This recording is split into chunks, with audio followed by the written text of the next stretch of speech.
session on inflation drivers and dynamics, delivering papers. The setup will be, presenters will have 20 minutes, and then we'll have 10 minutes for Q&A after that. One just very slight change. We're going to have Simon go first, and he was kind enough to switch. Dennis was kind enough to switch with him. Thank you, Dennis, for some logistic reasons. But with that, everything else should hopefully go very smoothly. So again, welcome, and again, 20-minute presentation, 10-minute Q&A, and as soon as Simon, you're set to go.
Okay, all right, thank you.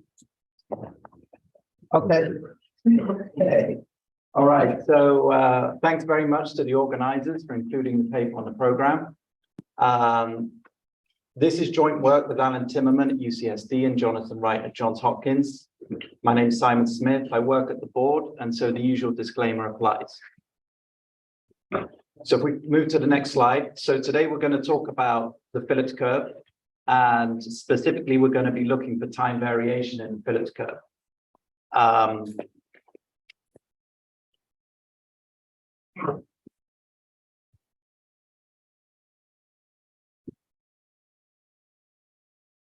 So I'm not going to spend long motivating it for this audience, but there are a couple of quotes here talking about how there was a tight connection between unemployment and inflation if you go back 50 years or so, but that appears to have weakened more recently. And the second is about this idea of gradualism in monetary policy, which can be beneficial in times of uncertainty. And so we're going to look at breaks in the Phillips curve, so shifts in the slope coefficient.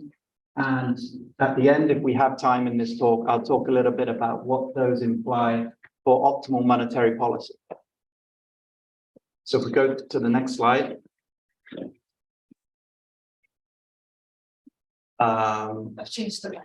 Okay. So the majority of the existing work on the Phillips curve focuses on the national Phillips curve using the aggregate time series data. And there is this endogeneity problem that has been pointed out here, where if the central bank is successfully targeting inflation, then the slope of the Phillips curve will be biased towards zero. A more recent literature has looked at using disaggregate data, so sectoral or regional level data, with time fixed effects, which controls for this endogeneity problem. So we're going to apply Bayesian panel breakpoint methods to disaggregate data to look at the Phillips curve, and specifically time variation in the Phillips curve. Cross-sectional information can be useful because it can help you pin down sources of instabilities in the Phillips curve. You can use regional. We're going to use MSA level, state level data, and also sectoral level data. This is within the US. We'll also look at country level EU data. It can also help you look at cross-sectional heterogeneity in the Phillips curve, the idea that some sectors or some regions could have steeper or flatter Phillips curves, and we'll talk about that a little bit. Using the cross-sectional also allows you to exploit cross-sectional information to get increased power in your breakpoint test to detect breaks in the slope coefficient of the Phillips curve. And the increased power comes from the assumption that there is commonality in terms of the timing of the breaks across sectors or regions, and also commonality in terms of the impact or the magnitude of the breaks. Various different stories are out there for why there's been this flattening of the Phillips curve that's been documented in the recent years. One is import penetration. We're going to have some results that speak or are in line with this story, this idea that greater trade openness can flatten the Phillips curve.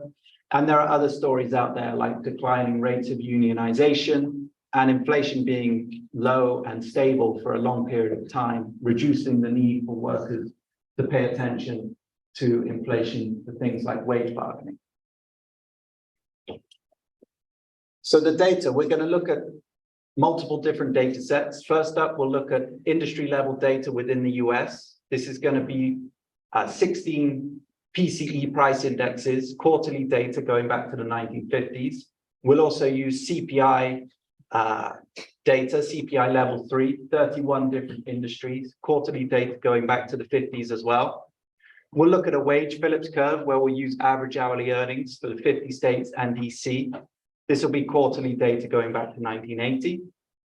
Then we'll have MSA level data for 22 different metropolitan statistical areas. This will be annual data starting in 1980. And finally, we'll look at the EU. We'll have 28 countries, which will include the UK, which was a member for the majority of this sample. And this data is annual going back to 1986. So the model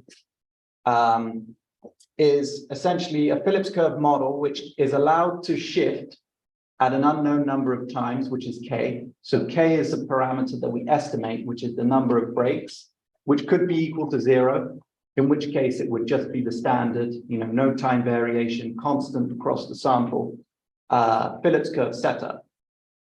Those K breaks occur at the times which we denote by the taus. So we're going to be estimating the number of breaks and their locations. And as I said, the breaks are assumed to be common, so they affect all series simultaneously. And the model will therefore look something like this, where for regimes K equal to 1 up to K plus 1, we're going to have our inflation for the I sector or region at time T. We're going to have two-way fixed effects. We're going to have lagged inflation. And then for the MSA level data, we're going to have the unemployment rate for the metropolitan statistical area, lagged 1 period. So we're just using the unemployment rate because we don't have a good measure of the natural rate of unemployment at the MSA level. So we're not using the gap here. For the EU, we apply the same model, but we replace the unemployment gap for the unemployment rate, because there, for the countries, we do have estimates of the natural rate. Otherwise, it's exactly the same model. For the industry level data that we use, we don't have the industry level unemployment rate or the natural rate. And so what we do is we substitute the aggregate unemployment gap for the disaggregate that we used in the previous slide. And so essentially what you have here is this U gap, which you see is not indexed by I. This is just the national U gap here. And because that is now just aggregate, time fixed effects are no longer identified in this model, so we have to drop them. And so you see you only have the sectoral level fixed effects. You don't have the time fixed effects in this model. Because we drop time fixed effects, we can now include inflation expectations. And so this is this term here, which is going to be 1 year ahead CPI blue chip inflation expectations.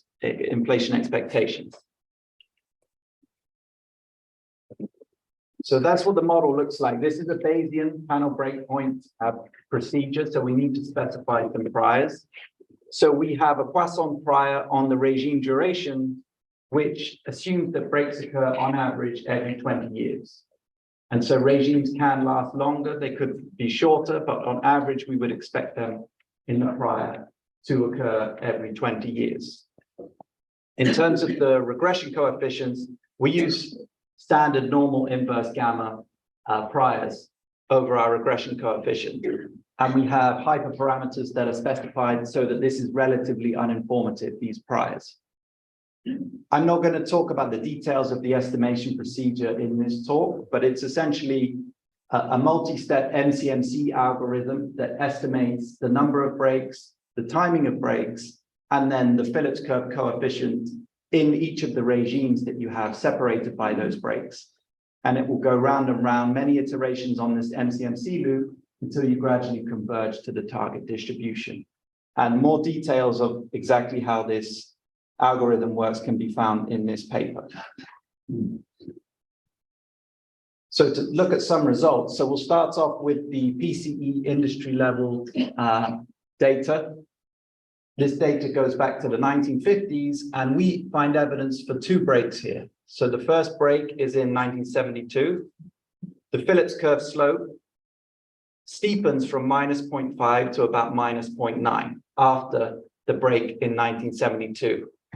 We find evidence of another break around 2001, after which the Phillips curve goes flatter. In fact, it's not significantly different from zero in the final regime, so we don't really find evidence of any Phillips curve relationship in the last 20 years or so.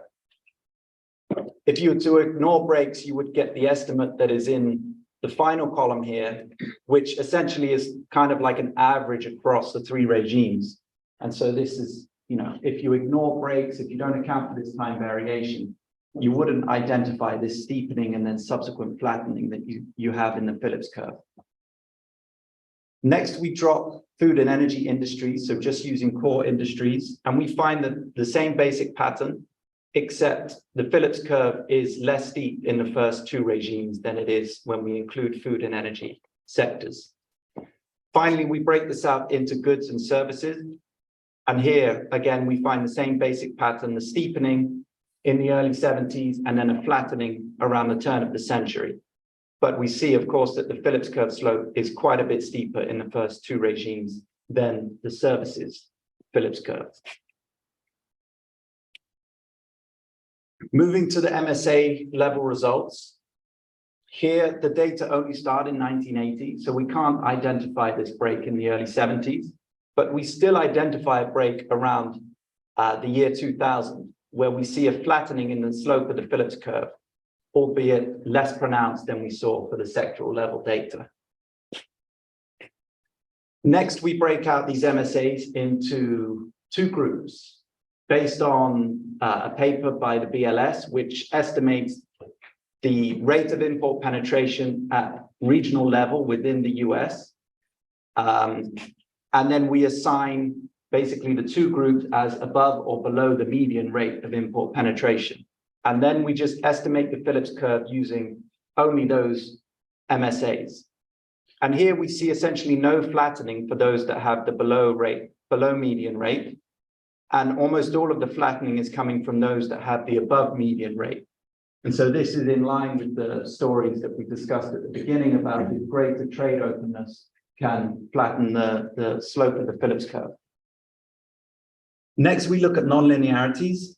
And so here we put in a kink at an unemployment rate of 5% to see whether we have a steeper Phillips curve when the unemployment rate falls below that level and we enter a hot labor market. And so here what we see is in the first regime, this is the regular Phillips curve slope, and the extra Phillips curve slope when you're in a hot labor market is not significantly different from zero. So there doesn't seem to be any action there. Since 2000, we see more than a doubling of the Phillips curve slope, and highly significant. So there seems to be this idea that the Phillips curve may have flattened over time, but when you enter a hot labor market now, the Phillips curve slope steepens a lot. And that's what we see here. The wage Phillips curve, so this is using average hourly earnings the data started in 1980. We find a break around 1990, so about 10 years earlier than we find for the price Phillips curve. And again, we find a flattening here, but it's less pronounced than we saw in some of our price Phillips curves. But again, we seem to find this evidence of a flattening even in the wage Phillips curve. And then we again look at nonlinearities using this threshold of a 5% unemployment rate. And here, in this most recent regime, we see that the nonlinearity is even more stark, where previously we had a doubling of the slope when you entered a hot labor market for the price Phillips curve. For the wage Phillips curve, you see it's tripling here from minus 0.25 to minus 0.75 when you enter a hot labor market. And then the EU, we find evidence of a break around 2003, 2004.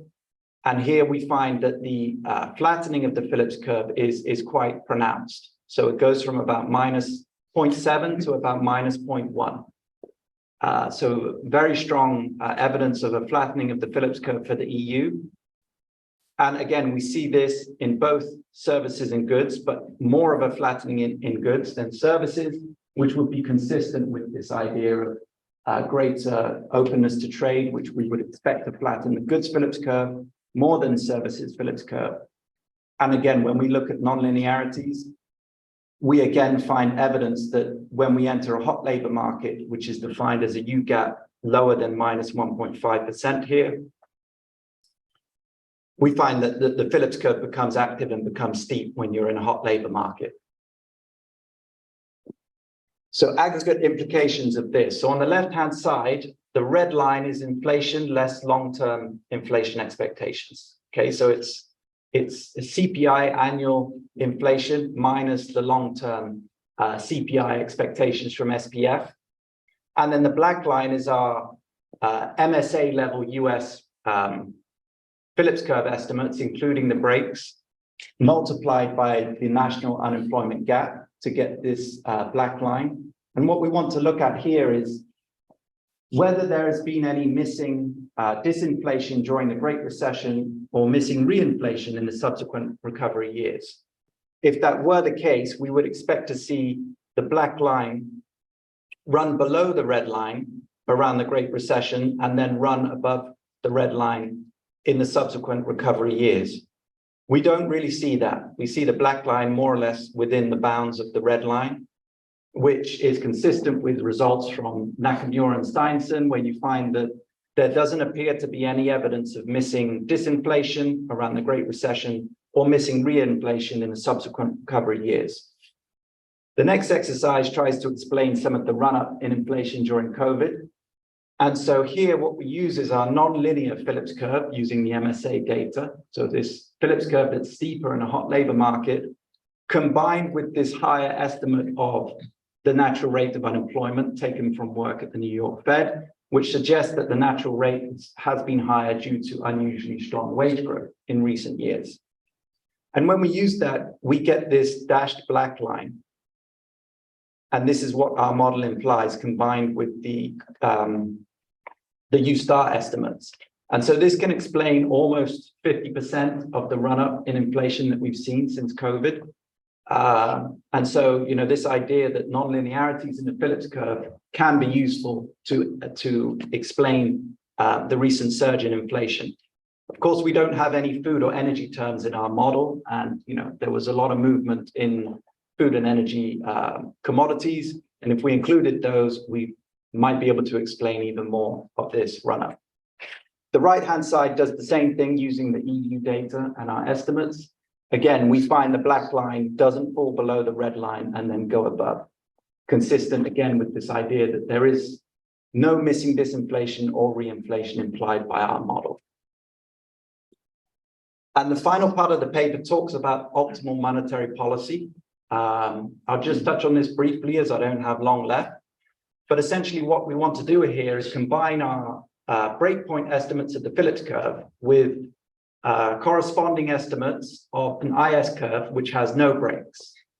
And do this in a Bayesian framework. There's a literature which suggests that parameter uncertainty, increased uncertainty, has impact or implications for optimal monetary policy.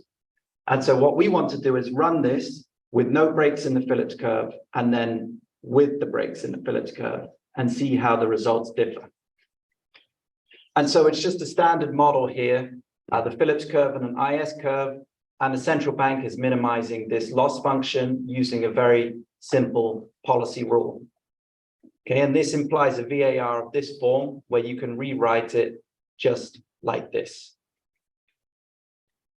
And we're going to estimate an IS curve using a Bayesian no-break regression, using the quarterly US national unemployment gap regressed on an intercept, its own 1 quarter lag, and the lagged real Fed funds rate.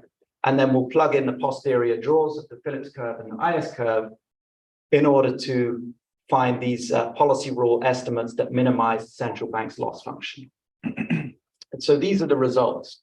So the top panel is for the US. And when we have no breaks, we get this optimal coefficient on unemployment, and this is the optimal coefficient on inflation deviations. And so what we're interested in here is how these optimal coefficients change when we introduce the break and go to the second row. What we find is there's actually a more cautious response to deviations in unemployment in the labor market.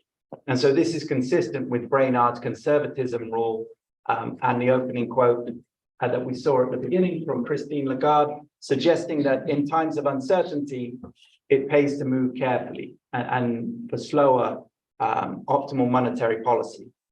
But what we also find is that the central bank compensates for this more cautious response to unemployment deviations by responding more strongly to deviations of inflation from target. And we see that this coefficient increases. The final row allows for the break in the mean of the Phillips curve. So it allows the Phillips curve slope to get flatter, but it doesn't allow for any increased parameter uncertainty. So you can think of this as the Phillips curve estimate becoming flatter, closer to 0, but the confidence interval or the parameter uncertainty around it staying fixed. And then we see that relative to the no break case, there's essentially no difference. And so this suggests that this change or the implications of policy from the break in the Phillips curve are not coming from the Phillips curve getting flatter itself, but from the greater uncertainty around the estimate of the Phillips curve.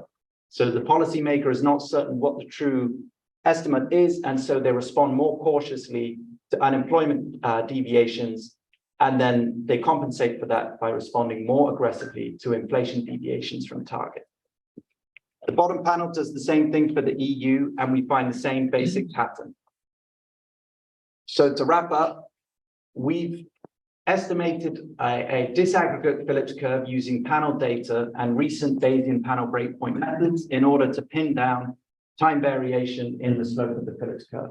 We find evidence for up to 2 breaks, one in the early 70s when the Phillips curve that steepens, and another around the turn of the century where the Phillips curve slope gets flatter. We find the steepening is largest for food and energy sectors. We find that the wage Phillips curve has also flattened, but less so than the price Phillips curve.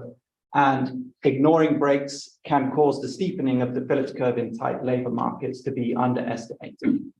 Thank you. So we have time for some questions. Anyone questions for Simon?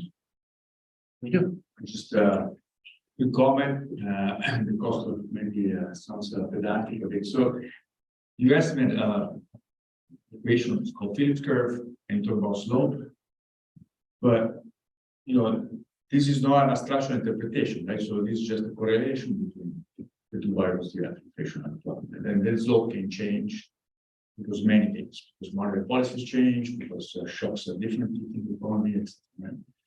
So maybe you just want to talk about correlation. That's one. The other thing is there's a lot of econometrics problems in estimating, I don't know, even equation Phillips curve. So they provide stock and monetary index, global money, showing that it's very difficult to identify these things. So I was wondering if your panel data approach goes around this problem I think it helps. Yeah, I think that using the panel data helps a lot. So I think that's a good point, and that's one of the key advantages of using this panel data, where you get a lot more variation in the data. You not only do you get many more observations where you have the cross section, but you get slightly different timing of business cycles across different regions or different sectors, and that will help you to pin down some of this time variation in the Phillips curve slope. It's also helpful when you want to look at different aspects of the Phillips curve, especially the non-linearities. So I didn't include the plot here, but if you plot just the national, unemployment rate for the US versus, say, the MSA level unemployment rate, you don't have many observations in the national data where you have a very tight labor market before. Recently you might have to go back, say, half a century or so. But in the MSA level data, you have a lot of observations in that region of hot labor markets. And so I think this goes a long way to getting at some of those problems.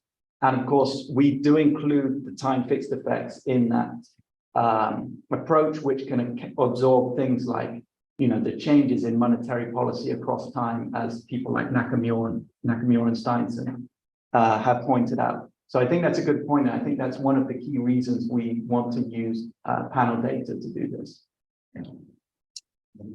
And so in your Phillips curve specification, do you allow the time variation in the volatility of Phillips curve residual, or it's just assumed constant? Do we allow for time variation in the volatility of the residuals? The volatility, yes, we do. We do. Yeah. So yeah, we allow for time variation and persistence in the slope of the Phillips curve and in the volatility of the residuals. We don't force them into change, but we allow them to change. So do you restrict all of them move synchronously, but at the same time, or do you allow different timing? We don't allow different timing just because it would become very messy in the model to have that. So we only allow at the fixed times for them to change, but we allow the volatilities to vary across each of the different regions. And we also include two-way fixed effects. So if there are things which are consistently different across MSAs, or things that change over time, like monetary policy shock, we would expect those to be absorbed by the two-way fixed effects. And then we have the volatilities which are MSA level specific and can shift at a break rate. Time for another question. So very interesting, nice paper. On the sort of thinking about so I think it's really two questions. So one is, you emphasize the time variation in the slope, but as you mentioned, there also are other features that can vary across regimes. And I wondered if you found any interesting results with respect to persistence or other parameters. I think secondarily, when you were thinking about the specification and your motivation, you mentioned things like, well, maybe there have been changes in the slope of the Phillips curve associated with unionization changing as a share of the economy and the labor market, or you mentioned some other factors which seem like they would evolve over time and not break. And so, how have you thought about, using breaks versus, allowing an evolution over time, where the underlying stories you're leaning on might actually be ones that evolve and don't break? That's a good question. So we use a breakpoint approach. In the paper, we do have a framework which is more like a time-varying parameter model, where the coefficients can evolve more slowly. So that could be kind of thought of like a small break occurring every period, whereas ours is more like a larger break that occurs more infrequently. We do have some results in terms of like model selection between those two approaches to fit the data. And we did find that this breakpoint approach was preferred relative to the time-varying parameter approach. But I would also say that another feature of this is the Bayesian nature of the break. And so I didn't show it here, but if we were to plot the evolution of the Phillips curve slope coefficient, because there's uncertainty about the break dates, you wouldn't just get a plot where the Phillips curve is a certain slope and then it just breaks at a date and it's another slope. Because there's uncertainty around that break date, it would kind of evolve relatively slowly because you would incorporate that uncertainty into the slope coefficient. So that is a slightly different, philosophically different way of approaching it relative to a time-varying parameter model. But when we have these plots, we do actually find uncertainty about the break dates causes them to evolve reasonably slowly. Of course, we don't have so much uncertainty where if it was something that occurred over a 10 or 20 year time span, we wouldn't, we wouldn't capture that exactly. Ours would be more like we would be capturing something in the middle and a testable implication where we can, run a formal statistical test to suggest whether this slope coefficient now is statistically different from what it was at a previous date. So I think it's a good point, and these are kind of two philosophically different approaches, and both have pros and cons. But this, I think, is good for formally testing whether a break has occurred. Probably a TVP approach would be better for fitting something which is like something that takes 10 or 20 years to evolve with the Phillips curve slope coefficient. Okay, thanks. It's okay. I think we'll move on to the next. All right. Thank you very much. These views are my own and do not reflect those of the Federal Reserve Board or system. So much like Simon, I will only briefly go over a few slides of motivation. I'll try to do that fast. But let me just start with what I do in this paper. So of course, understanding where inflation is heading is a core question for macro for central bankers. And there's a lot of literature, that's emphasizing an underlying notion of trend inflation or underlying inflation. So that's one of the key questions that I'm going to be tackling. But in addition, there's a substantial literature thinking about the role of wages in helping to forecast inflation. Well, that's a different question than causality or, issues around certain structural models of the Phillips curve. But there is a very substantial literature, thinking about, well, how much information is in wages for forecasting inflation? And I want to bring together literatures on trying to think about the time series properties of inflation and extracting a trend that is an optimal forecast with the literature on using wages to forecast inflation. So what I'm going to do is, in a pretty standard model, examine the measurement of trend inflation using both a set of disaggregated price information, as is common in the literature, and a set of wage information, in a big statistical beast, right? So this is going to be a model, a reduced form model, right? Nothing about structure. It's just a big dynamic factor model. And the takeaway is that the signal for price inflation and wage inflation, which has not been significant at all in the 90s and 2000s. There was a lot of literature saying, look, we don't really need to look at wages to forecast inflation. Maybe the other way around, but certainly not looking at wages to forecast inflation. That was actually not true long ago in the 70s and 80s when wage price spiral conversations were common. And also, it doesn't appear to be true now that the feedback between wages and prices, the usefulness of wages for forecasting inflation is back to the highest level it's been since the early 1980s. Okay. So just walking through it sort of in detail, the more specification on the contribution, right? So what I'm going to have, again, is a big dynamic factor model. It's going to have up to 17 disaggregated consumer price series. And I'm going to be looking at PCE prices in the United States. So I'll have various models. I'll just look at PCE prices. I'll look at 3 components. I'll look at 17 components of PCE prices. And then I'll have a complementary set of information, which is up to 13 measures of wages, right? And those are just wages at different levels of aggregation. Aggregate wages, wages of goods and services industries, or wages of a whole bunch of other industries. Okay. Again, I'm going to combine them in a dynamic factor model, and it's going to be sort of a complicated one. It's going to have stochastic volatility in the price and wage shocks. It's going to have time varying links between the underlying measures of trend or the common sort of idiosyncratic temporary components and any individual price series, right? So one can see a divorce between any individual measure of consumer prices and broader sets of prices because that's become very volatile, its stochastic volatility has increased, or because its weight on the common factor has decreased, or potentially because its weight on the temporary factor has increased, right? But the weight of other sectors has decreased, right? So there's a lot of ways, maybe even too many ways, to capture the covariances in the data and try to tear them apart. Okay. So what's new about this? Well, I mean, and why is it useful? Well, you know, the stochastic volatility and time varying coefficients, that's just the standard, you know, quote unquote, dynamic factor model for disaggregated prices from Stock and Watson in 2016, and others have built on that. So that is useful because it allows for there to be instability in correlation, but that's not the new part.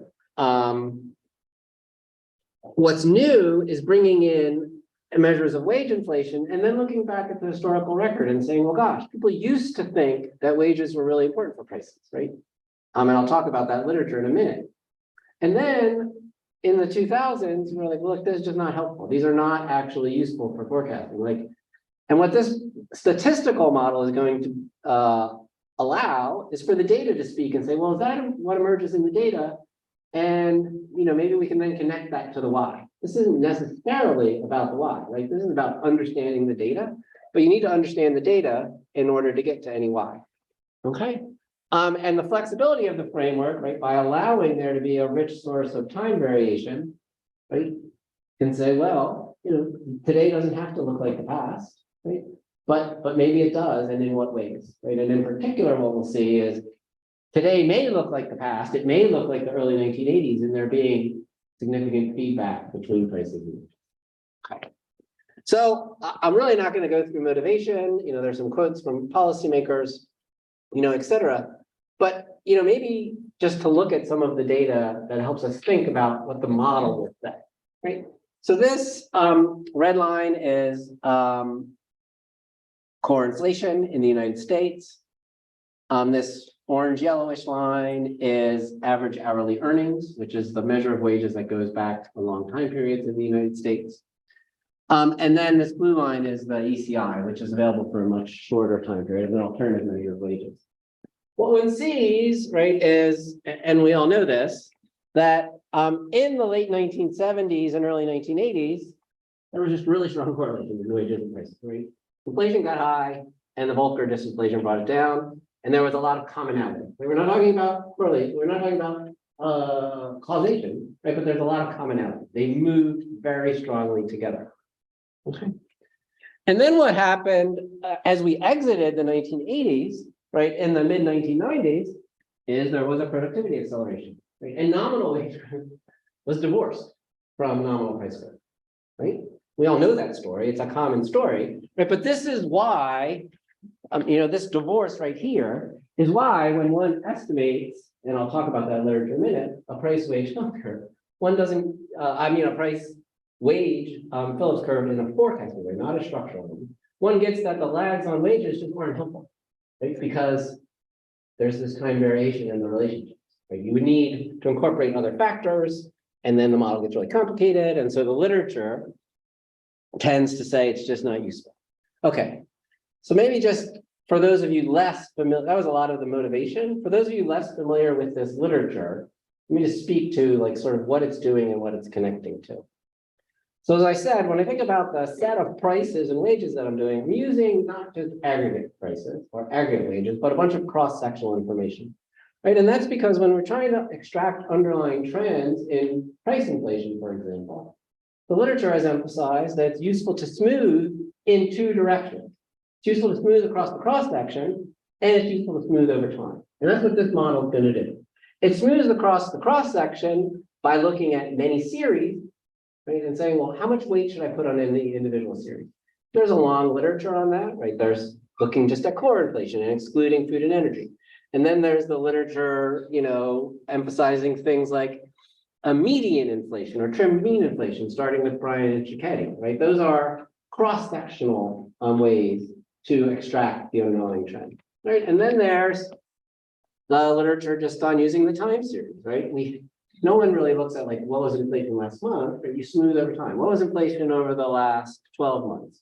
Or in these unobserved components models, they're of Stock and Watson, you have an underlying trend and you let the data say, well, how much weight should I put on different lags of inflation? And with stochastic volatility and other features, you can have that lag essentially changing over time. At some points, you may need to look at a long history of lags. At other points, the trend may be changing quickly and you update and you look at a shorter period of lags.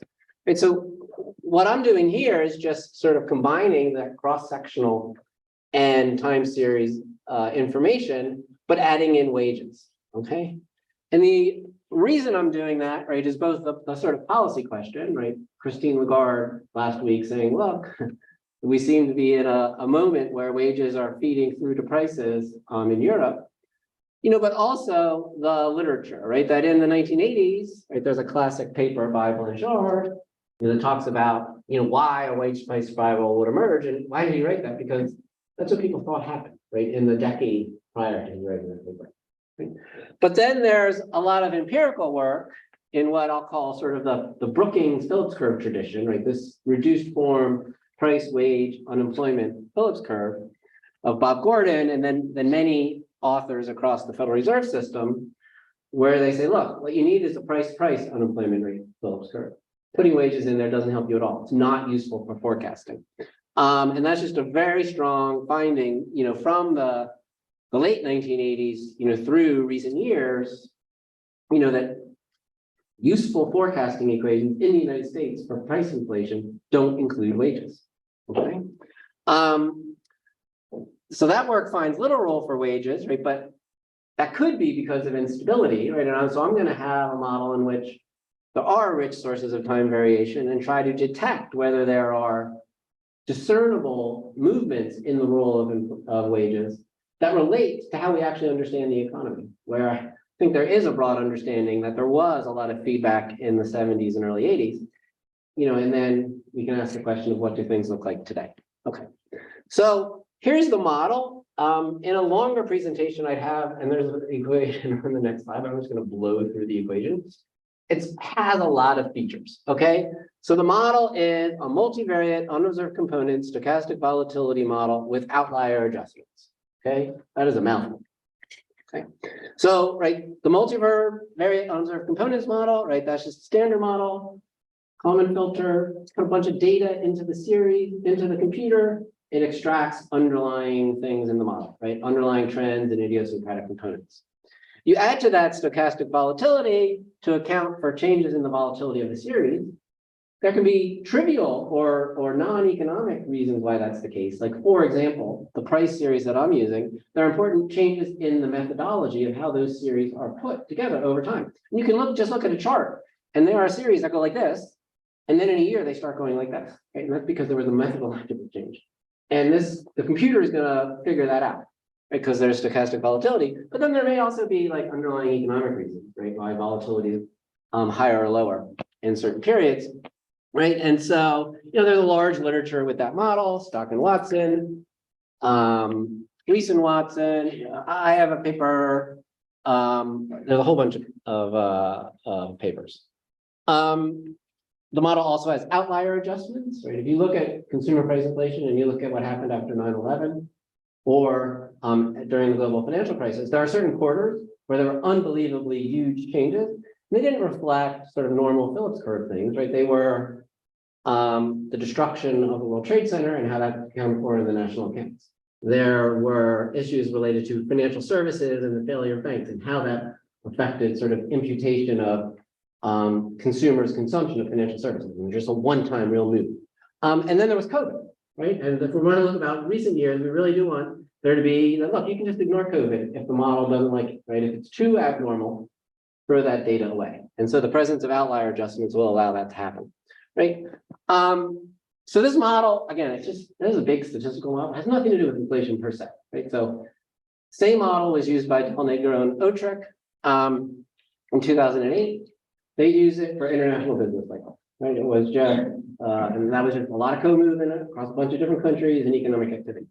right? But here I'm using it to think about wages and prices following on work by Stock and Watson.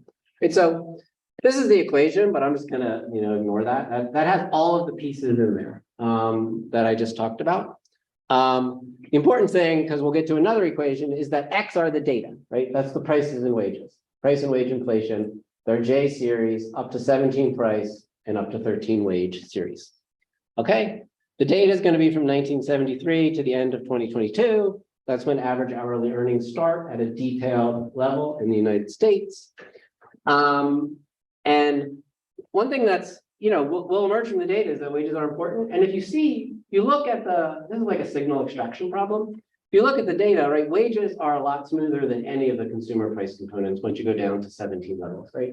And so they're going to have an advantage inherently in a signal because they're just less noisy, right? And so I hope it's not surprising that wages will receive some weight. So I'm going to look at 5 specifications, but I'm really going to emphasize the second, right? So one is the big model from Stock and Watson. That's just 17 prices. Then there's 17 prices and 13 wages. There's one where there's just 3 prices, right? Core, food, energy, and just 2 wages, services, and goods. There's one again, which is just 3 prices and no wages. And then there's one which is just PCE prices, right? You just use the not multivariate, the univariate unobserved component model with stochastic volatility and outliers to extract an underlying trend. And what is the underlying trend that we're interested in? It's not the common factor, right? Because that's the factor common to wages and prices, right? It's the optimal forecast for inflation, right? So we want trend inflation, not the common nominal factor, right? So trend inflation is the weighted average of the trends in individual series J, where the weights are their expenditure components, right? So W is their expenditure weight, right? And that's just how you add up the trends and the underlying prices to give you trend inflation, right? But trend inflation has a second characterization, right? And that is as a weighted average of the data, right? And that weighted average of the data doesn't rely on expenditure weights, right? It relies on the combination of expenditure weights and the signal content of the data, right? So wages can have, by definition, no expenditure weight. They're not part of the consumption basket, right? But they can have a large signal weight because they tell you about all the things that are in the consumption basket and where prices are going for those. And this is what I'm going to be interested in, these omegas, the weights on wages in forecasting inflation, how they vary over time, right? And how they differ from just looking at expenditure weights, right? And again, wages only have a weight if they're useful for forecasting consumer prices. So the first thing is I just want to show some of the properties of the model. And really, I only want to show 2, right? There's a lot in the paper. And that's the estimate of the underlying trend from 4 of those, from 3 of those series. And you might say, well, Mike, why are you showing me that? I can't see anything. It looks like inflation and then 1 estimate of trend, right? Because it's so small and the lines look so similar. And that's what I'm trying to show you. This is actually not going to tell you a lot about the trend in inflation that you don't already know. It's going to tell you a little bit about how useful are wages for forecasting inflation, right? But over most of the time, the model with wages and the model without wages are going to give you a very similar number for trend inflation. Happens to be that right now is not one of those times, but most of the times they do. I think the second thing to observe is that outliers are important, and there were a lot of there were 2 big outliers in quarters associated with COVID, right? So it is going to throw away a bunch of COVID-related data, and the results aren't being driven by just aren't only being driven by just a really weird period. The model's trying to account for recent years being a really weird period. Okay, so what are the expenditure weights and the weight on wages? The thing that I said I was interested in. So this chart shows you those, and it gives you the expenditure weight. So that's this blue line, the average weight from over the decade spanning 1980. That's just the dashed blue line. And then the expenditure share is the red line. And then these are the weights from the signal, right? And so for core prices, right, you downweight them relative to their expenditure share. Energy and food, you also downweight And what you see is that wages get an important weight. Right? It ranges from 15% to 30% over the sample. From 1975 to 1985, it averaged 25%. And by the end of this, and then it had fallen to, about 15% in the early 2000s or right after 2010. And then it had risen to 26% at the end of the sample, right? So wages are once again providing a lot of signal, according to this model, for the forecast for inflation, right? Now, of course, that is an end of sample phenomenon, right? And these are like the Kalman filter. It's really going to want to see more data, right? So these could all change, right? But this is very consistent with wages having been much more important in the past for forecasting inflation, less important in the 2000s, as is the common perception, right? So the model is picking that up, but then the model suggests that wages are once again a more important factor than they've been for forecasting inflation. Now, what does that mean? Now here are the data, and again, the estimates of the trend, which are all very similar, but then I just focus in on the last couple of years, right? And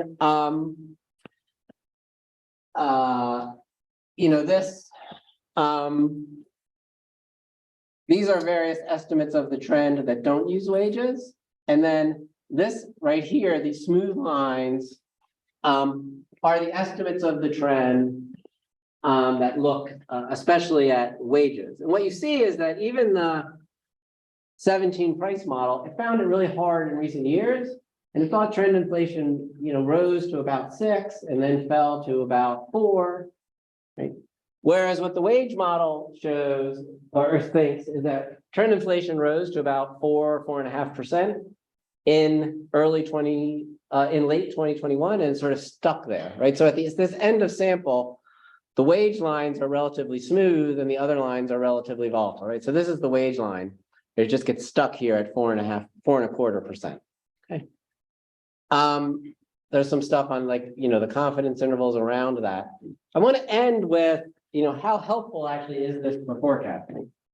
And of course, it's really hard to forecast inflation. A lot of you will know that this Atkinson-Ohanian model, just what was 4-quarter core inflation, is like one of the best models for forecasting, models in quotes, right? Because who would call that a model?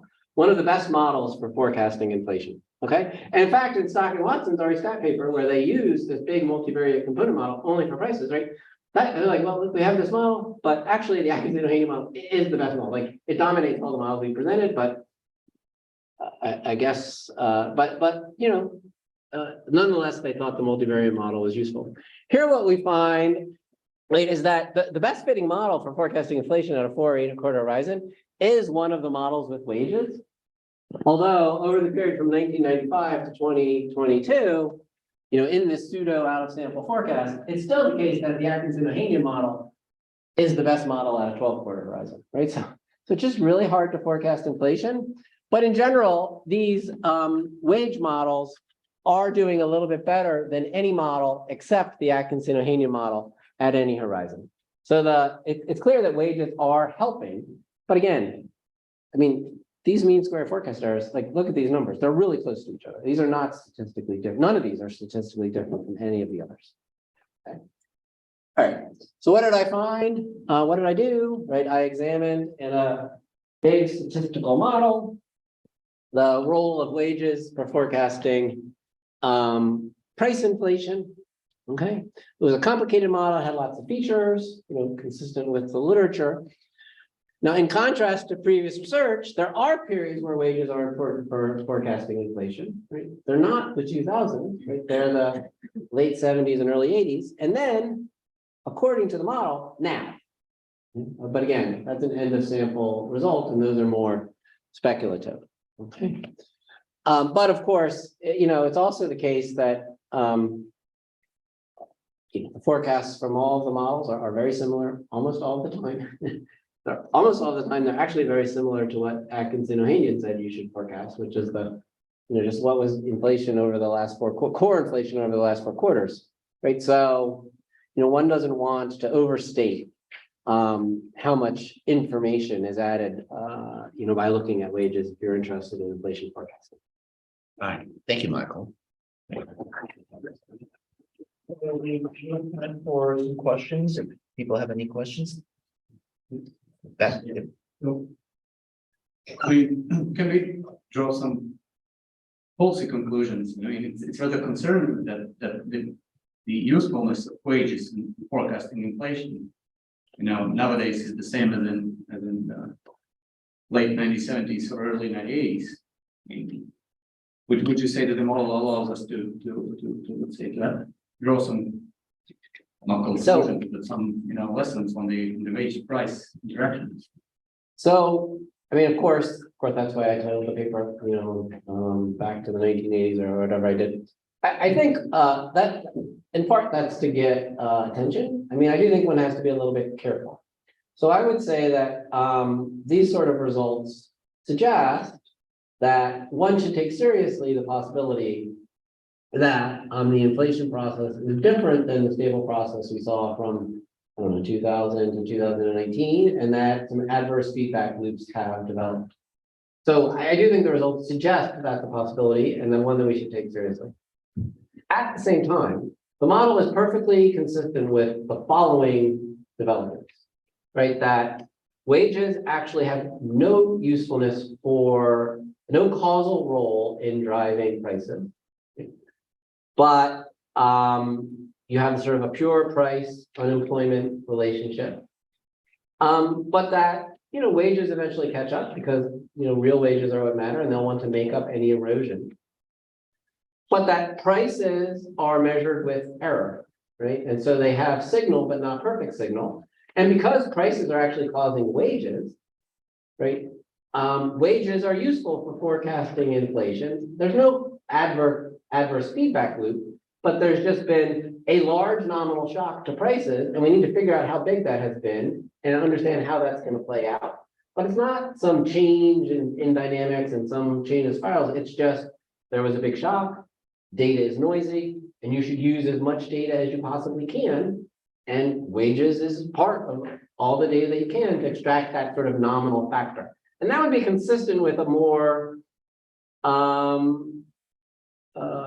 reassuring story, right? That maybe what we're seeing is wages catching up with prices. And yeah, it's useful, it tells us a little bit, but there's no bad dynamic emerging. you have time for maybe one more question, another question. Oh, Raphael. So I think this is super interesting. So thanks a lot. In some way, you're taking a stand on how much granularity you want to get the information you want from the wages versus the prices.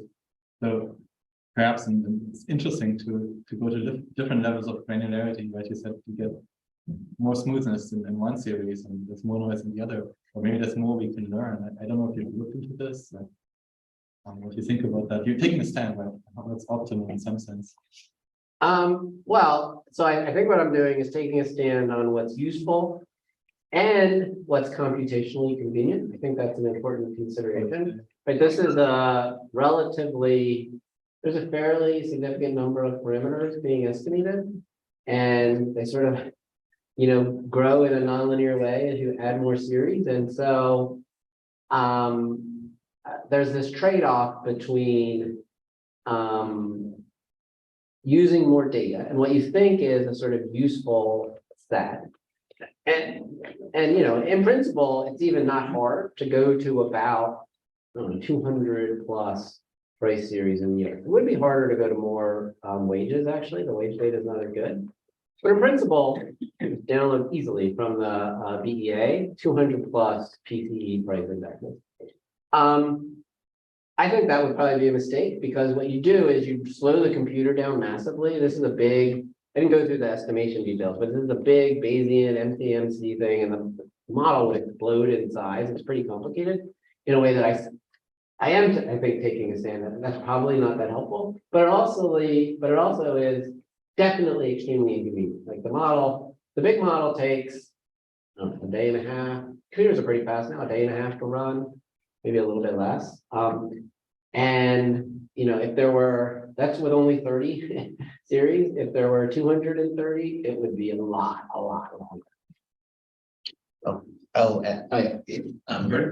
Very quick. Please. It comes from what you said at a certain point. Should we correct this wage inflation for productivity changes?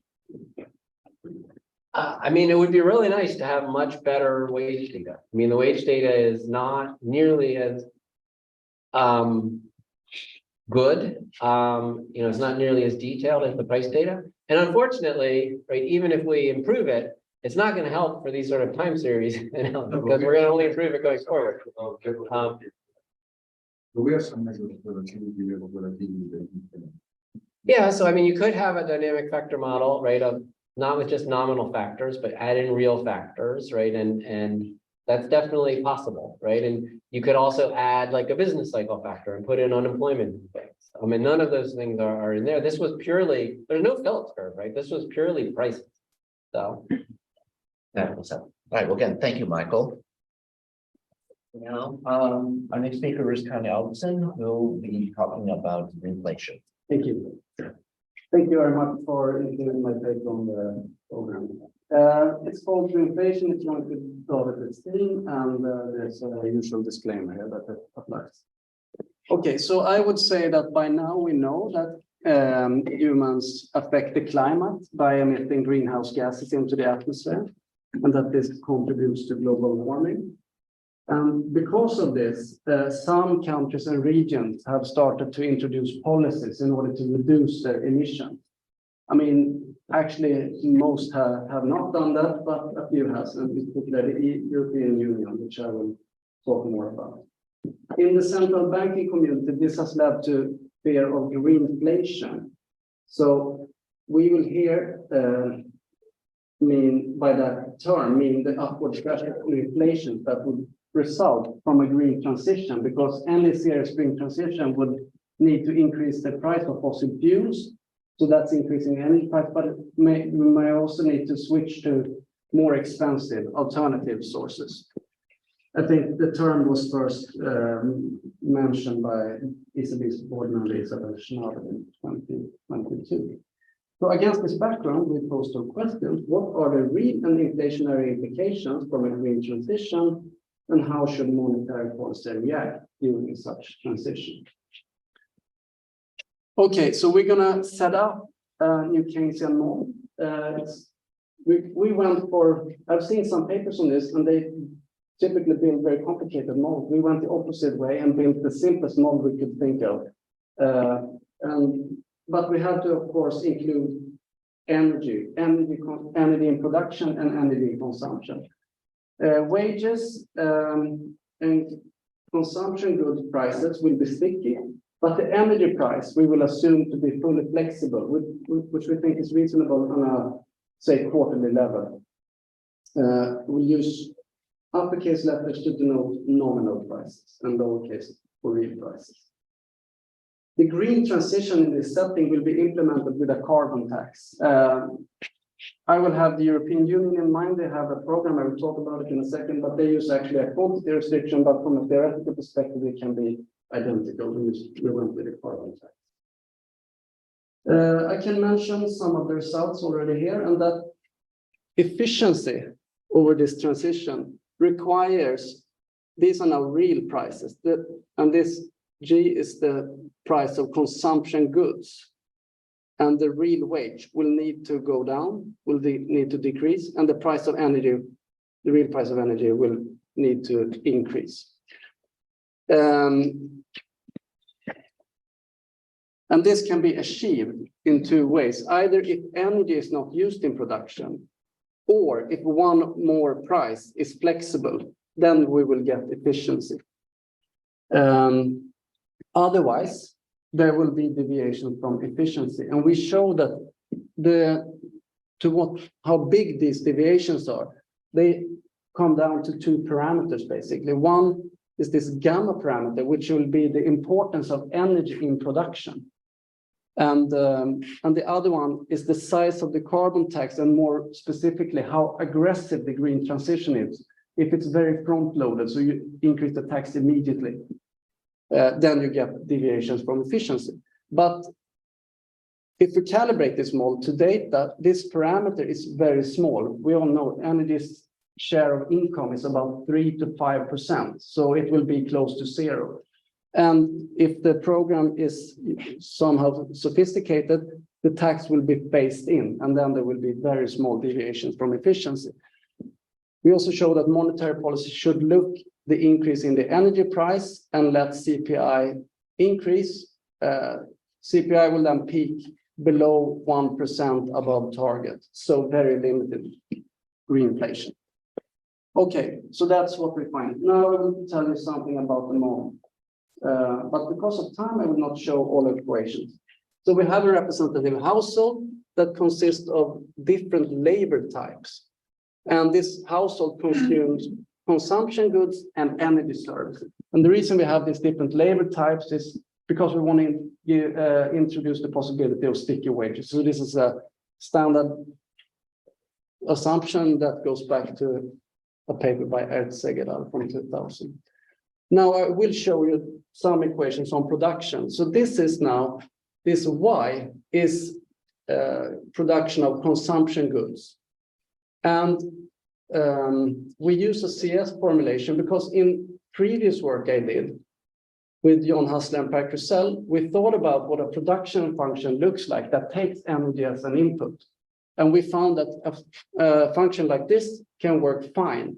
The important thing is that this elasticity of substitution given by rho has to be very low. In the short run, there is basically no substitution possibilities between energy and other inputs. So that's important. Other papers, again, many of them would use just a Cobb-Douglas because like that seems standard, but that the Cobb-Douglas is actually not good when it comes to energy. I noted this parameter gamma in red because that's what I talked about recently. You have to look at that parameter and keep track of it because it will be important. We have production of fossil fuel labeled E1 and green energy labeled E2. And they are just both linear in labor. And of course, this is labor and this is energy services. So energy services finally are produced by combining fossil fuel and green energy, also in a CS aggregator. And now we have another elasticity of substitution called epsilon. So this side is the production of energy services. And on this side, we have the demand for energy services. So the household consumes some of it and the other thing goes into production. As I said, the energy sector is fully competitive with flexible prices, whereas this sector, the sector that produces consumption goods, is characterized by monopolistic competition and calvo pricing. All right, so we're going to take the program. The EU has the EU ETS system, the emission trading system, that's been in place since 2005. It was initially a very lax system, but it's been made more aggressively over time. And now they have the Fit for 55 program, which is a serious green transition, which is kind of brutal, actually. We're going to model this as a carbon tax that increases linearly up to 2040, so that fossil energy use falls by about 60%. So this loosely resembles the policy that the EU has decided. We also assume that there are no climate policies to reduce emissions in the rest of the world. Where we stand today, I would say this is how things are. We will have some monetary policy and we will just consider simple Taylor rules like this. So this is the nominal interest rate. It depends on 1 over beta, which is a discount factor, and deviations from inflation targets. And we're going to have that inflation can be headline, core, or wage. But we're just going to look at simple rules like this. And as you will see, that will be enough in our set. Now, if we assume away the fact that we said that there was calvo pricing in one sector. If we assume instead that all prices are actually flexible, we can solve them all completely in closed form. So we can see exactly what happens. So here is the real wage. And it depends on all these parameters. So you don't know what they are really, because I didn't go through them all. These things are basically just weights in the CS aggregators. And these exponents are different elasticities of substitution. It doesn't matter so much. the point is that this green thing, that's the carbon tax. So you can see exactly where it shows up. And it's obvious that you can see, if you look at this, you increase the tax, the real wage will go down. That's what I said in the beginning. We also have that the price for consumption goods, it depends on the real wage and some other term over here. And this other term that is the fact that they are using labor and energy. So if you increase the carbon tax, then that puts upward pressures. I mean, that increases the marginal cost of production in that sector. But that's just a partial effect. So the wage, we know, will go down. This thing we can show will go up. But the combined effect is actually to reduce the price. And you can also see if energy is not used in production, so then again, this gamma parameter, if it's 0, then energy disappears from the CS aggregator. The price of consumption goods is just equal to the real wage. And that is also turns out to be important. So the price of energy will increase. So these are the real changes that needs to come about in this green transition. So to what extent they will come about then depends on price stickiness and monetary policy. So we derive 2 propositions. The first one is this one. It says that if energy is not used in production and nominal wages and goods prices are rigid so they cannot adjust, then a flexible energy price and a monetary policy rule that sees through the energy price changes, that's sufficient to implement efficiency. We call that the efficient green transition. So all we need is the energy price to be flexible and monetary policy. If monetary policy sees through that, we get efficiency. Now, in the more realistic, so it's efficient to let the price increase for energy and let the CPI increase with it. Now, in the more realistic case, when energy is used in production, then this proposition says basically that it's not enough with just a flexible energy price policy.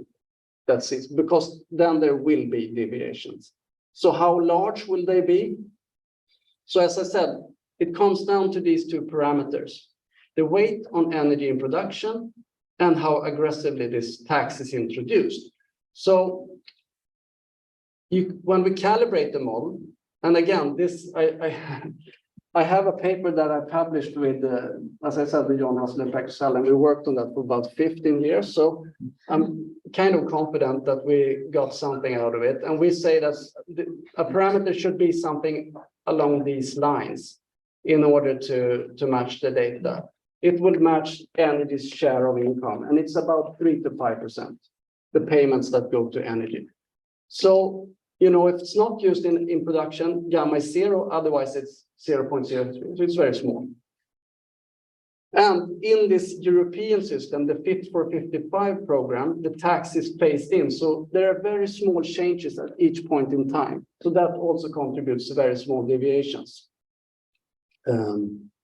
Okay, yeah. Clarifying question. How do you define efficiency? What's the efficient price? What are the efficiency? So efficiency means the least costly way to implement this policy objective. That's how we define it. All right, so let's think about the inflationary consequences. We know that the real wage will have to fall now. That means so income will fall, then consumption will fall. We can use the Euler equation, and it just depends on the discount factor and the path for consumption. And since consumption is falling, the real interest rate is falling. Now, it's possible to combine the Taylor rule with the Fisher equation to derive an equation like this, saying that inflation in period T depends on current and all future real interest rates. So if the interest rate is falling, you actually get deflation here. But how much deflation do you get? Well, it depends on this coefficient in the Taylor rule, the alpha pi here. You can actually set it so high so that inflation actually does not move at all. So you can get any inflation rate you want, basically. And in a flex price setting, this has no cost because, they have no impacts, the nominal prices. And a similar result was derived at the same time as we did it by Marco Del Negro and co-authors. Anyway, we then look at sticky prices. So we do this in several steps. We just make one price sticky first, the sticky goods price, and we let the the wage be flexible. Now, actually then, if both the nominal wage and the price of energy are flexible, then this efficient green transition can be implemented even if the goods price is sticky, but only if you design monetary policy in a clever way. So you cannot target CPI. That could never be efficient because that would require the price of goods to fall when the price of energy increases. And that's an old result, basically. I mean, it resembles the result in AOKI that if different sectors have different rigidities, you should focus more on the ones that are more rigid. So the solution is to use a Taylor rule that targets core inflation, which is CPI inflation minus energy inflation, and then set this coefficient high enough to make sure that core inflation does not move. Then let these two prices that are actually flexible adjust to implement efficiency. Okay, so we do that here, and you have the real rate in this graph in red, and you have consumption in red in this graph.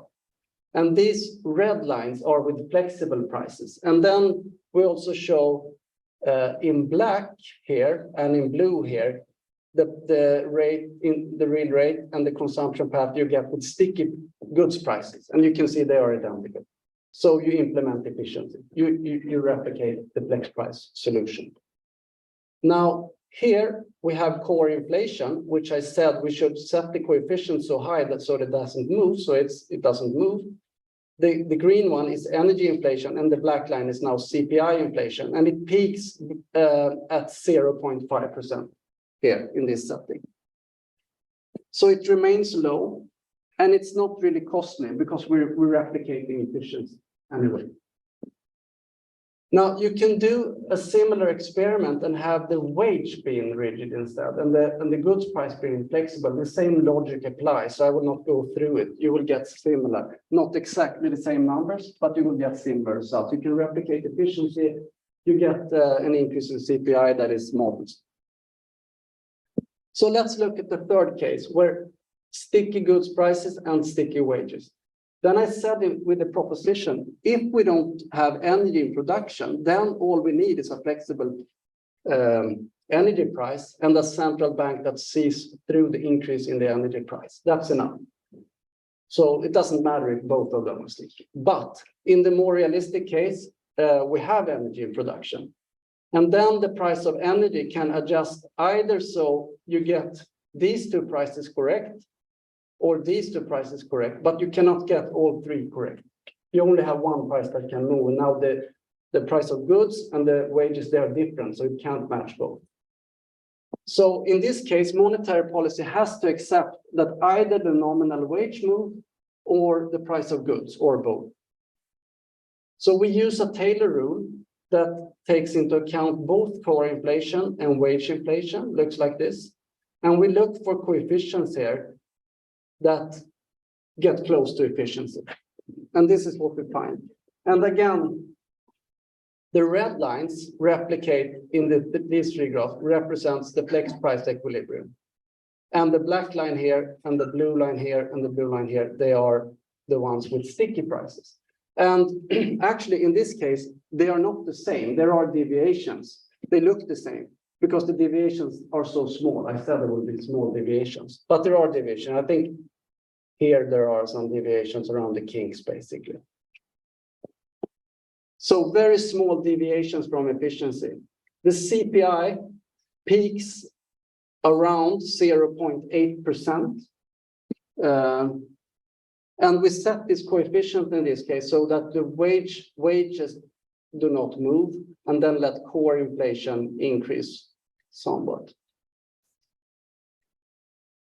So I also said in the beginning that we can actually get higher inflation if the system is very front-loaded. So this is an example of this. Here we increase the tax immediately to a high level. And then we can see that we get increases, the hand is blocking the number here, but you get like 5% on an annual basis or something like that, if you really increase the tax. But by which amount is the tax? To understand that. Yeah, this is the full tax, so it increases, and it's like 60% or something, like increase their energy price by 60%. Yeah, something like that. So it's a lot, it's quite a lot. But yes, I'm done. So I'm concluding. So we have shown that the green transitions require these price changes. The price of energy should go up, and the real price of goods, the marginal cost of production, and the real wage will go down. It's optimal for a central bank to see through the increasing energy prices and focus on core inflation. This results in modest greenflation. There is an empirical paper by Conrad and Weder de Mauro that is published this year, and they show actually only limited effects of inflation from green policies. So our paper is in line with that. It contrasts this other paper by Eve Pappo and co-authors that say that permanent increases in brown energy prices induce a green transition with short-run inflation and persistent output losses. Yes, so I'm done. Thank you. Do we have time for questions? Yeah, we have a paper where we simulate a fully fledged ELG, and we actually in the short run we can even get disinflation pressures if the transition is very good. There is a strong anticipation effect by households and firms. So rational expectation or full anticipation of the fiscal reforms, perhaps graduality, ability, plus the other features that you mentioned, like the more residual substitution. Yeah, exactly. Yeah. Great. Thank you. Surprising in a sense, but I like it a lot because you go for the analytical way. Yeah, I mean, I think that's good because. We go to Michael, then I'll go to the other side. So. So you mentioned, I mean, it's a nice paper, and like it's good to think about a simple model. And you mentioned, that the elasticity of substitution, really low between energy, maybe both the types of energy and then energy and other goods. In your model, that elasticity of substitution is very low in the short run and in the long run. And it may be the case that in the short run, it's essentially close to zero, and in the long run, it's somewhat higher, like putty clay type stories about replacing the capital stock. Given the timeline of potential transitions, is that quantitatively important? Or is it is your guess that it would change your results significantly or not much? Or Yeah, so in the other paper I talked about, we looked at this production function, and the way we modeled it is like in the short run, it's close to zero, but in the long run, it's higher, as you say, because there is technological change that it can come up with new capital. Basically, you have new cars that are less fuel efficient and so, or more fuel efficient and so forth. So it's higher in the long run, that's for sure. We have technological progress in the model. I just didn't use it. I would say that if anything, technological change will just make the transition easier. It's one more dimension where you can adjust things. And so I think it will not like destroy our results or anything like that. It will rather amplify them. But we have it in the models. We could just turn it on if we want to. So thank you. Lexi? Clarifying question. I thought this debate inflation had to do with more like real mechanisms, the technological change that would imply sort of gradual rise in costs and therefore will eventually lead to inflation. And Schnabel mentioned other reasons that it will take time, particularly to build new technology, and the old technology, to the extent that it's not used, will require higher maintenance costs, things like that, right?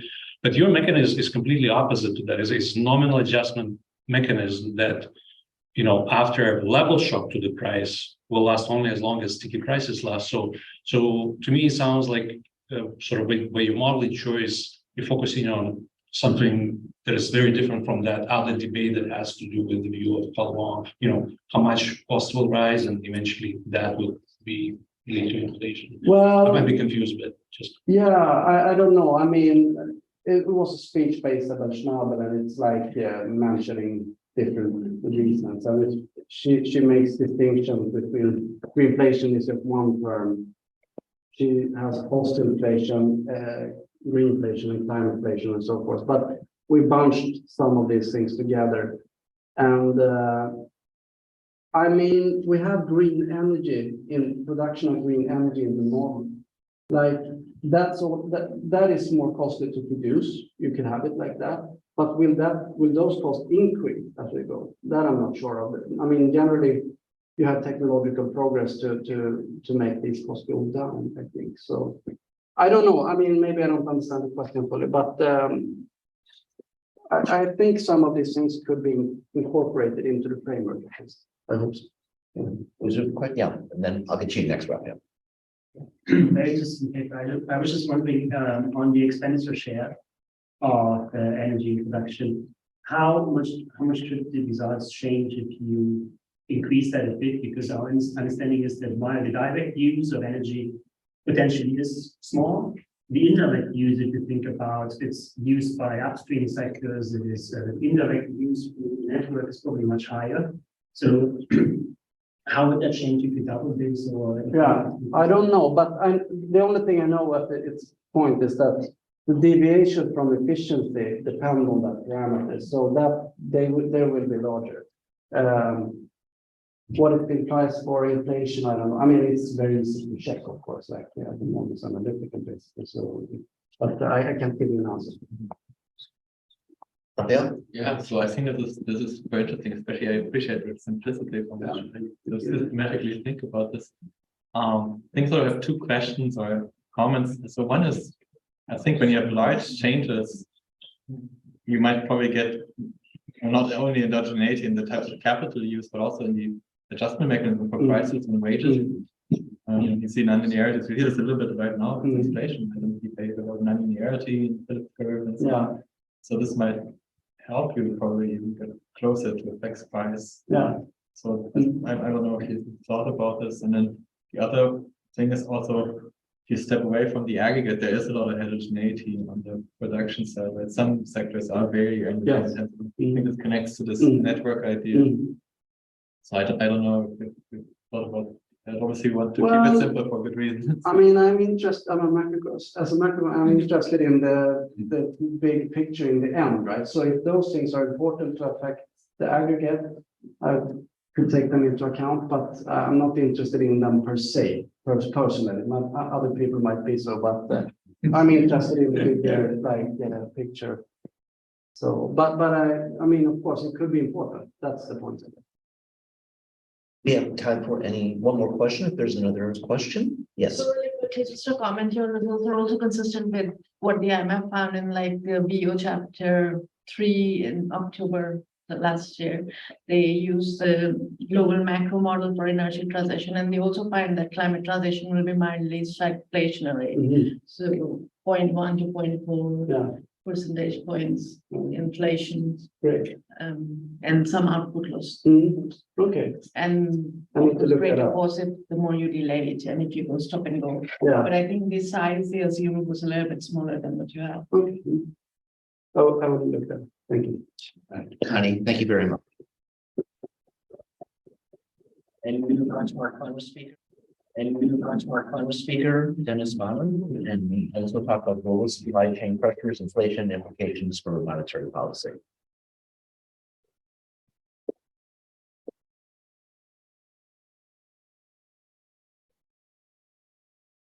All right. So thanks, organizers, for putting the paper on the night program. My name is Dennis. I wrote this paper, which is, by the way, still on the works, together with Guido and Andra, Smadu, both the colleagues from the Dutch Central Bank. So the usual disclaimer applies. So I want to kick off with a story that is, I think, very familiar to most of you. So in blue is the Global Supply Chain Pressure Index, the GSCPI from the New York Fed, and in red is Euro area core inflation. So you can see that global supply chain pressures have come spiked in the last 2 decades, usually during times of crisis or natural disasters. But in the recent period during the pandemic, it really kind of surged and at an unprecedented level. And also, if you look at kind of the red line, applying some eyeballing econometrics, you see that inflation kind of co-moves with this global supply chain pressure index. And this is basically in this paper this is basically what we want to look at. We want to investigate the relationship between these two and to think about the implications for monetary policy. So I'm going to skip this slide. So what we do in this paper? So the paper has two parts. The first part is an empirical part where we try to quantify empirically how much global supply chain pressures contribute to euro area inflation. I'm going to use both a Phillips curve model and a PBAR model. And the second part is the theoretical part where we want to know what these global supply chain pressures imply for the conduct of optimal monetary policy. And to this end, we're going to use a two-country Keynesian model that features international trading in intermediate goods. It's kind of proxy for global supply chains. So what we find is that, first of all, the global supply chain pressures contribute positively and significantly to inflation in the euro area. This is what the Phillips curve model tells us. The BEVAR model tells us that shocks to these global supply chain pressures were the dominant driver of euro area inflation in 2022, and also have a highly persistent and hump-shaped impact on inflation. And the impact is much more persistent than shocks to domestic supply shocks. And a new Keynesian model is going to tell us that optimal monetary policy responses to this kind of global supply chain pressure shocks is one in which the central bank has to tighten, but this tightening is a nonlinear function of how much an economy relies on global supply chains. And we're going to talk more about this later. So also for the sake of time, I'm going to skip the literature, but suffice to say that there are a lot of papers on this topic right now. So let's jump into the empirical analysis. So like I said, we take a two-pronged approach where we have both Phillips curve analysis. Here, what we do is we estimate, we start off with a standard Phillips curve model for the euro area. We estimate it, and then we compare this against a similar against this baseline, but it's augmented with a GCPI. And then we have a BEVAR model in order to identify shocks to these global supply chain pressures and estimate their impact on euro area inflation. So these are the estimates from the Phillips curve model. We use monthly data from 2004 to 2022. So columns 1 and 2 are the baseline specification where we have as dependent variable either headline or core HICP inflation. And the baseline only has industrial production, so the annual growth rate, and the 1 year ahead inflation expectations as regressors. So that's going to be our baseline. And columns 3 and 4 is the same, but augmented with this GSCPI. Right, and you can see that the coefficient on this GSCPI regressor is both positive and significant, which kind of suggests that global supply chain pressures are relevant in driving inflation, at least in the euro area. One other thing that we noticed is that by adding this this variable, this GCPI, is that the slope of the Phillips curve becomes kind of larger in terms of size compared to the baseline specification. So we don't spend a lot of time on this, but we kind of interpret this as the importance of adding external factors in order to properly identify the relationship between domestic inflation and domestic demand pressure. Okay, then over to the BEVAR model. So again, we're gonna use monthly data for the euro area covering the period 2000 to 2022.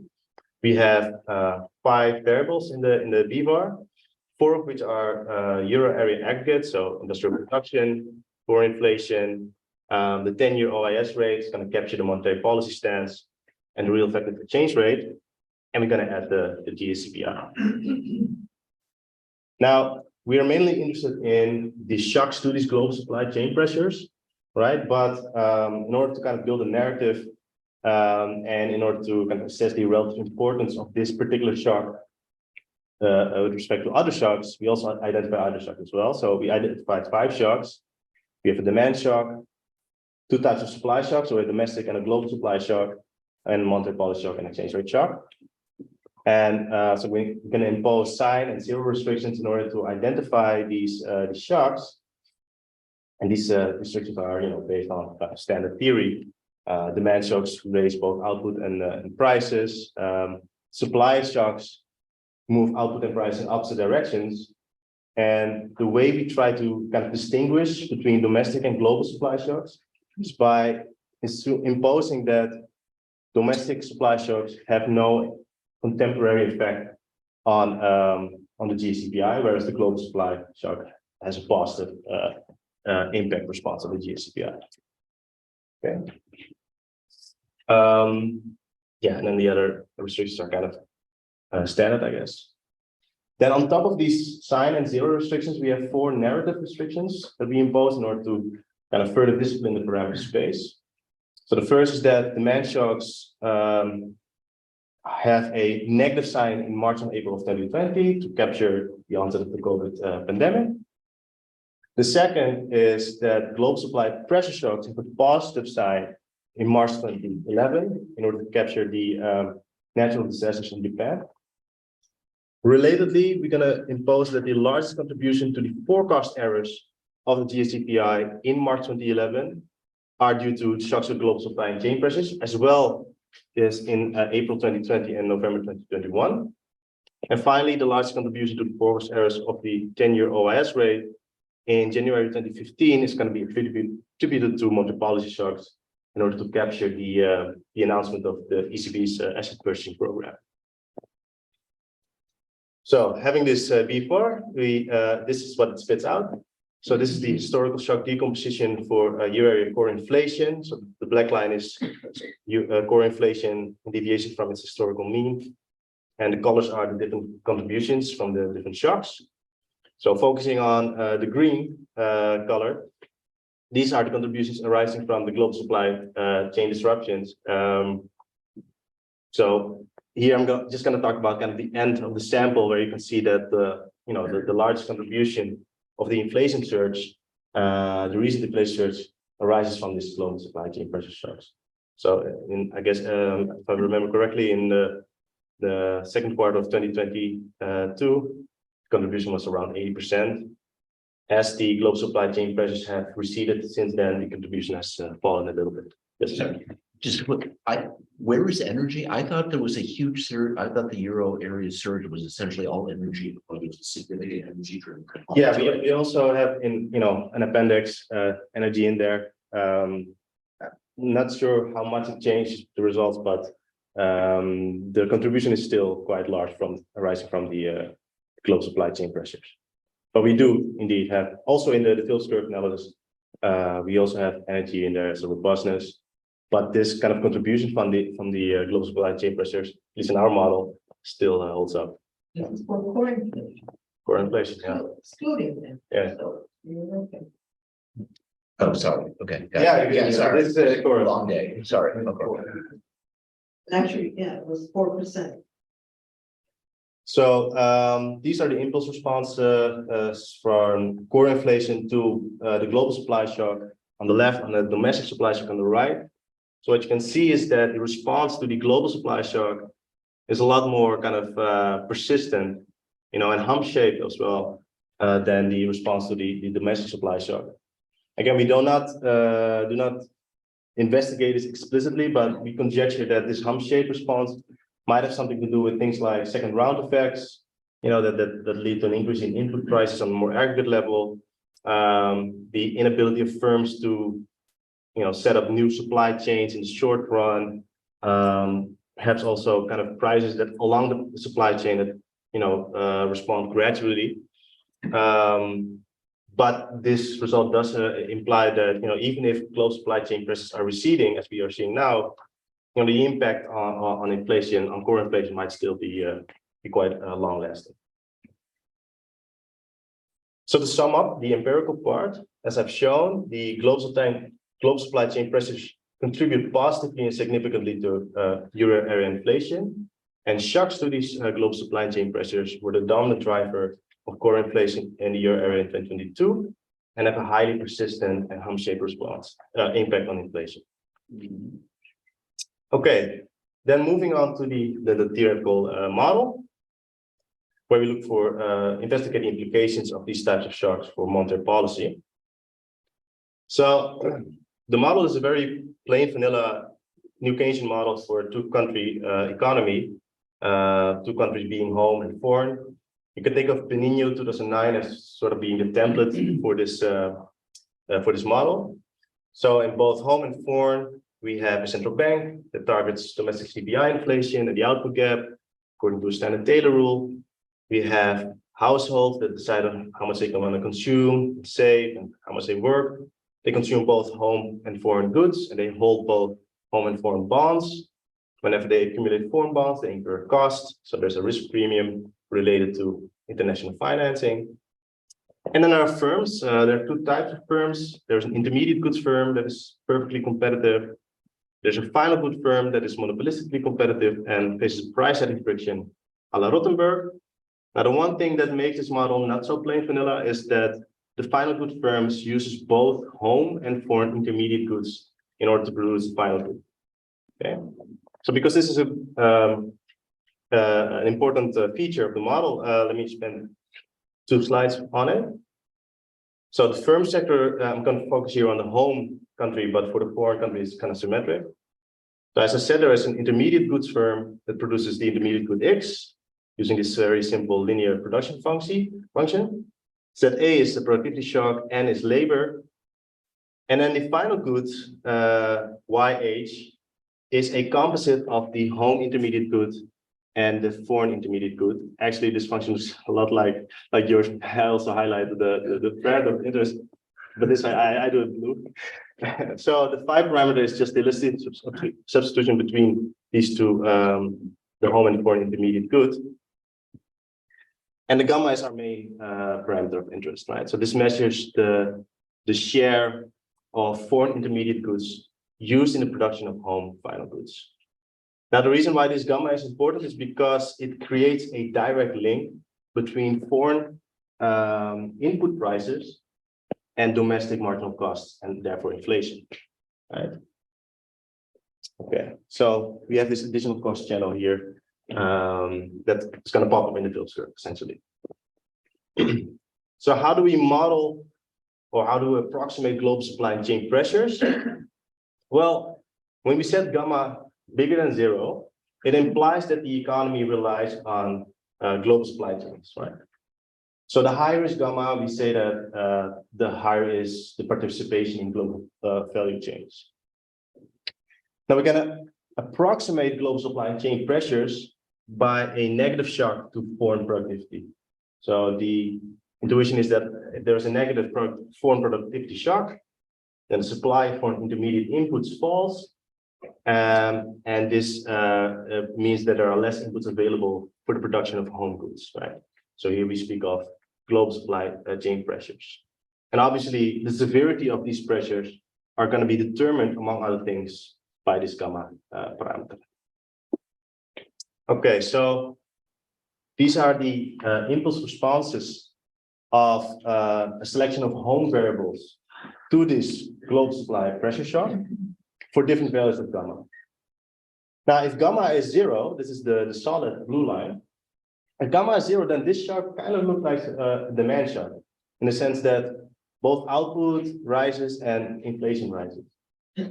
But when gamma is positive, it looks more like a supply shock. So inflation still rises, but output falls. Yeah. So the intuition is the following. So if gamma is 0, and we have this global supply pressure shock, or a drop in foreign productivity, then this leads to an increase in foreign intermediate goods prices, right? And this will trigger an expenditure switching effect that makes houses want to consume more home goods and less foreign goods. And it's going to drive up both home output and inflation. And in response, the central bank is going to tighten monetary policy and consumption will fall. But when gamma is greater than 0, we have this direct, this additional cost channel, right? An increase in foreign input prices is going to feed immediately through domestic marginal cost and inflation. And this is going to make home goods also more expensive. So demand for these home goods is going to fall and output drops, but inflation still rises.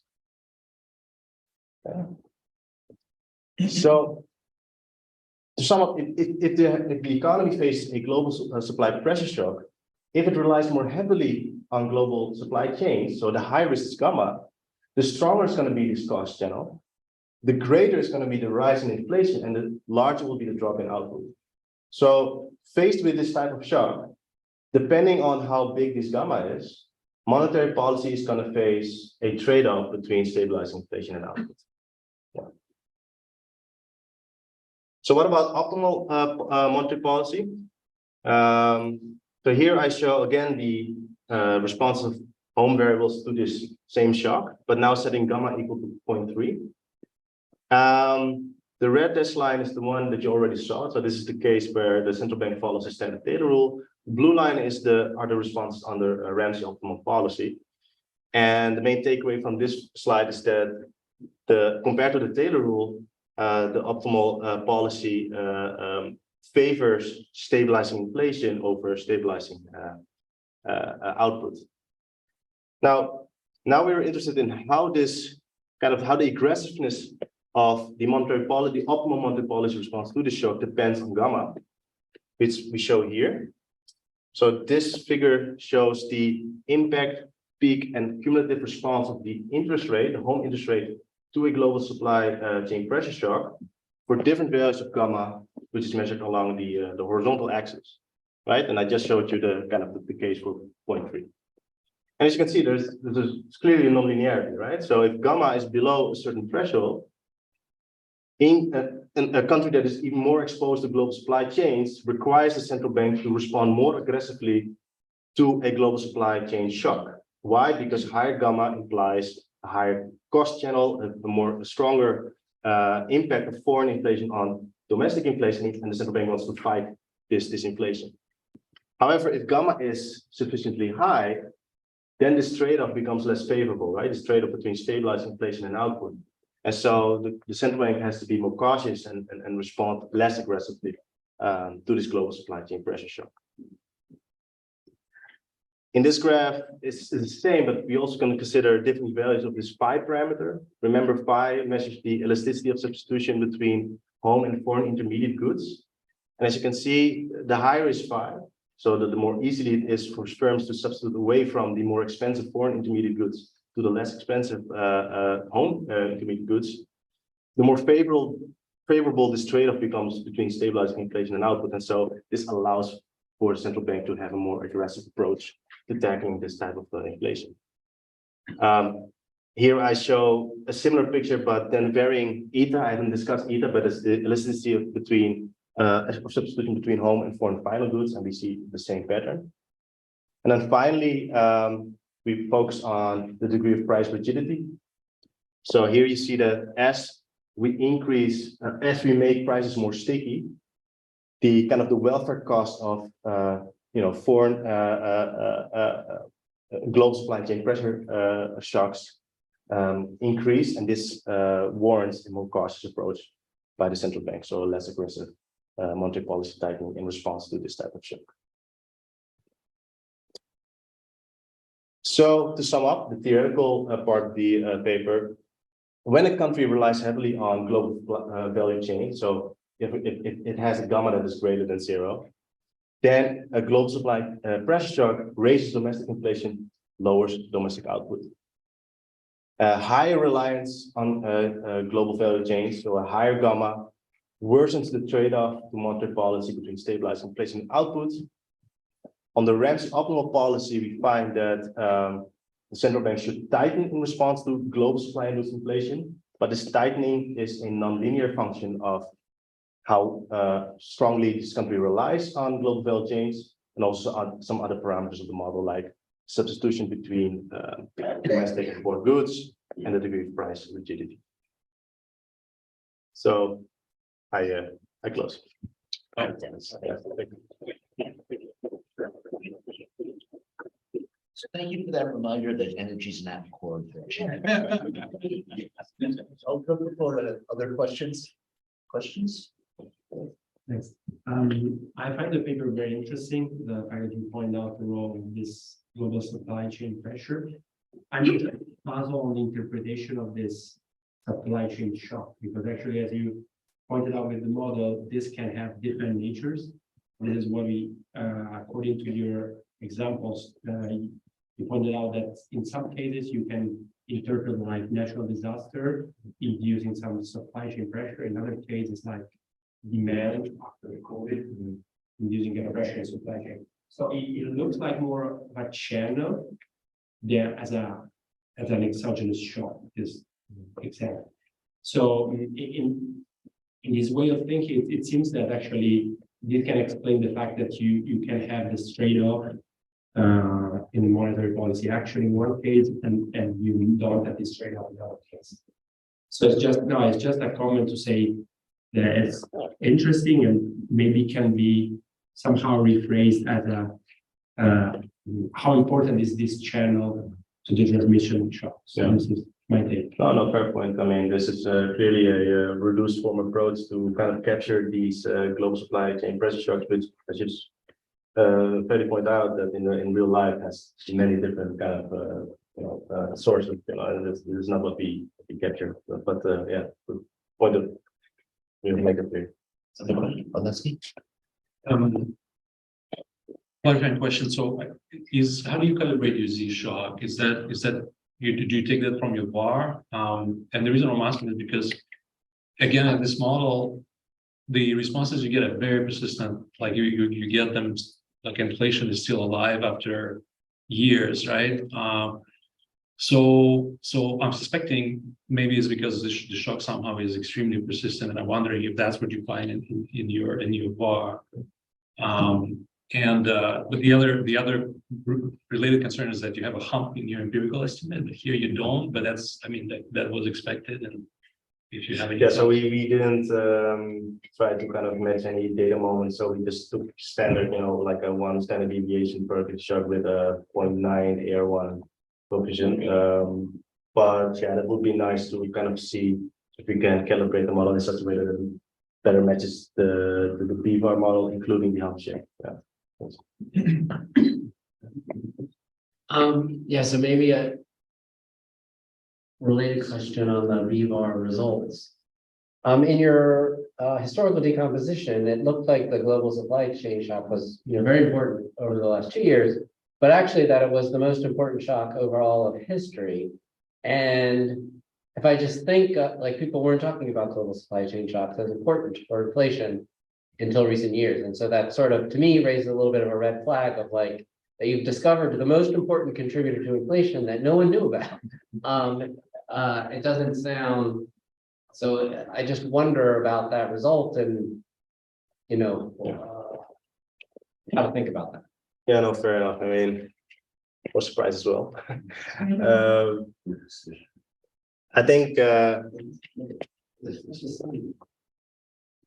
it's fair to say indeed, like if you look at this period here, right before the GFC, the global supply chain pressure shock has clearly kind of negative impact or dragging effect on inflation. Afterwards, it's the opposite. This might be because we included the pandemic. This might also be that this captures, some other kind of feature of globalization that I think is important for inflation dynamics. One thing we could do to check is to kind of re-estimate the model, leaving out the pandemic, see if this helps. We haven't done this, but it's on the to-do list. So there is a narrative, but I think the magnitudes are a bit surprising. Yeah, I agree. I don't think it's actually a new factor that no one has ever talked about. I mean, this thing of globalization is having an impact on inflation. There's a wide literature. Then how that global supply disruption index is correlated with energy? Do you know the content of composition? Yeah, because there is. you see, so the issue is you are capturing something about global It's also value supply chain. It's also as demand component. Yeah, that's my point. That you are capturing something about a disruption, Right. but the true structural source of the disruption, being China Right. rather than oil or energy or whatever. Yeah. That's something that still you have to be set down. Right. Probably. Yeah, or we don't take a stand. Or you just. You know, I should, and that might explain why the number is so huge, because It's a, yeah, especially during the COVID period, because there is actually also quite a lot of demand. It's a factor, and I can think a lot of stuff. Or maybe you can add the energy as a control. we did, yeah, and then, You did? yeah, yeah. You don't want to have so many bells and whistles that the model is out of control. How much work will it be to add some kind of small energy sector, which is exogenous? Okay. This is actually a follow-up paper that we're trying to. Just the exogenous energy sector. Sure. Yeah. Then you would maybe not have this problem of. No, but this is in the model or in In the model. in model. It's one more bells and whistles. Yeah, but again, the model is not about energy. So the model is about intermediate goods and, you know, the fact that most of the trade in international trade is actually trade in intermediate goods, not in final goods.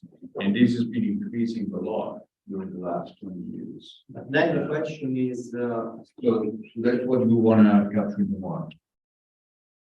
then the question is the following, two questions. One is that you do not allow for an extra margin that the economy can use to adjust to the shock. So you have a shock really to the overall global supply, because suppose that it's a shock specific to a given